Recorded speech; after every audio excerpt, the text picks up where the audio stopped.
Welcome to WHHI Daily News. I'm Robin Zimmerman. Let's begin with today's news headlines.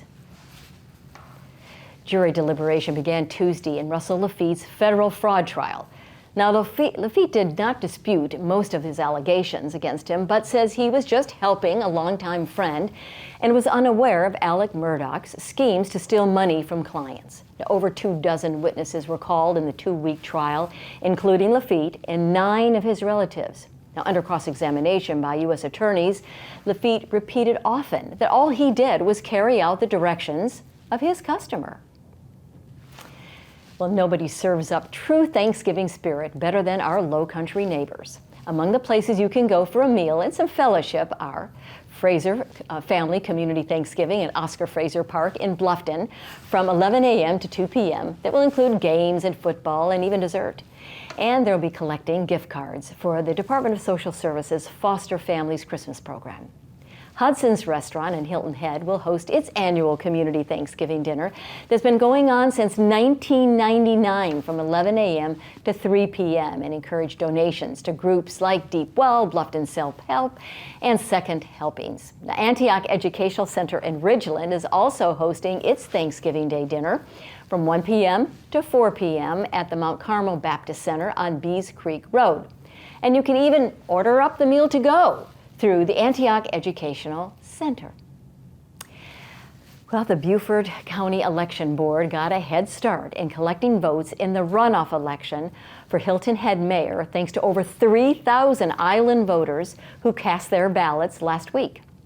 The next mayor will be leading a town council for the next 4 years, facing issues like the 278 corridor, workforce housing, and balancing the needs of a growing resident population with the tourism that fuels the island's economy. Now, Joanne Orsachek drew 440 more votes than Alan Perry in the general election 2 weeks ago, but neither candidate reached 50% of the vote, and we hope to hear the results soon. And there's some good news and not such good news about the cost of living in the Lowcountry. In a recent research study from a company called Doxo Insights, they took our 10 most common bills, from mortgage and rent to car payments and insurance to utilities, health insurance, life insurance, and security, and added them all up.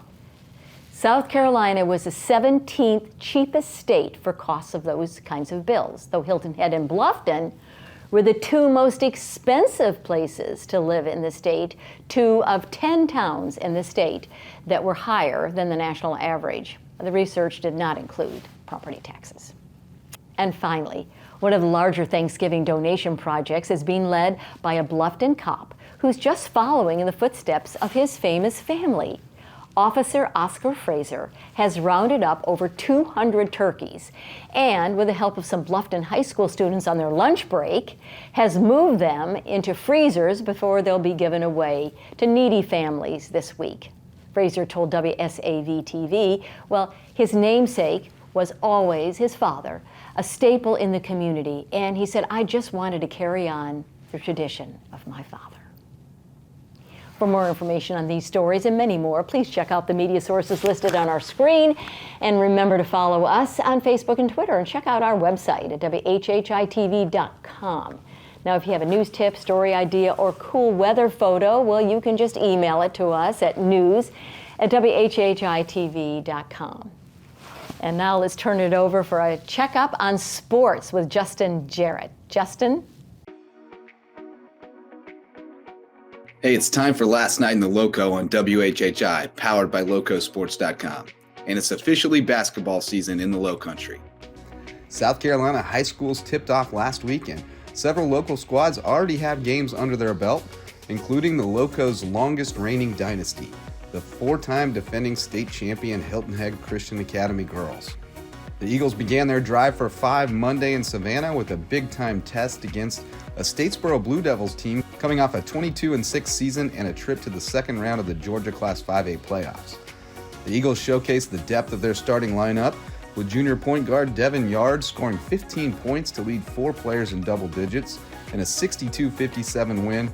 Yard also had 3 steals, 3 assists, and 2 blocks, while Tamaya Hutchinson added 14 points, 4 boards, 4 steals, and 3 assists Abby Peduzzi had 12 points, 9 boards, and 4 steals, and Morgan Scott added 8 points and 7 boards in her HHCA debut.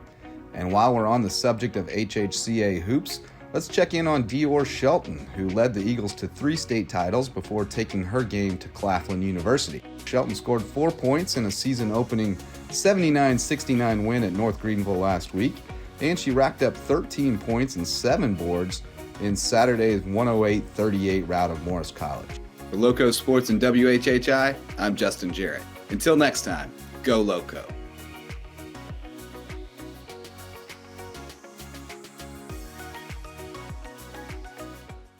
Good job, Justin. Maria, what's going on with the weather, particularly for Thanksgiving Day? I have family that are going to be eating outside. Please tell me it's not going to rain. Thanks, Robin. Yep, taking a look ahead, it does look like the weather shifted just a little bit. And if you're going to be traveling on Wednesday, it looks like you're going to have some good weather. It's just going to be cloudy, with Hillnet having a high of 65, a low of 55. Bluffton's going to have a high of 65, a low of 53. And Beaufort's going to have a high of 66 and a low of 53. The sunrise for Wednesday is going to be at 6:59 and sunset's going to be at 5:19. Taking a look at the beach tides, high tide's going to be at 8:21 a.m. and low tide's going to be at 3:39 p.m. Taking a look into the rest of the week, come Thursday on Thanksgiving, like I said, the weather shifts a little bit, so you should be good if you're going to be eating outside because it's going to be cloudy most of the day, and the rain has shifted to being in the evening and going into the night. The highs are still going to be in the upper 60s, and lows are going to be in the 50s. Come Friday, it's going to be cloudy, and we are going to see scattered showers and thunder showers throughout the day, with highs in the 70s and lows in the 50s. And then come Saturday, it's going to be mostly cloudy with scattered thunder showers throughout the day, with highs in the 70s and lows in the 50s.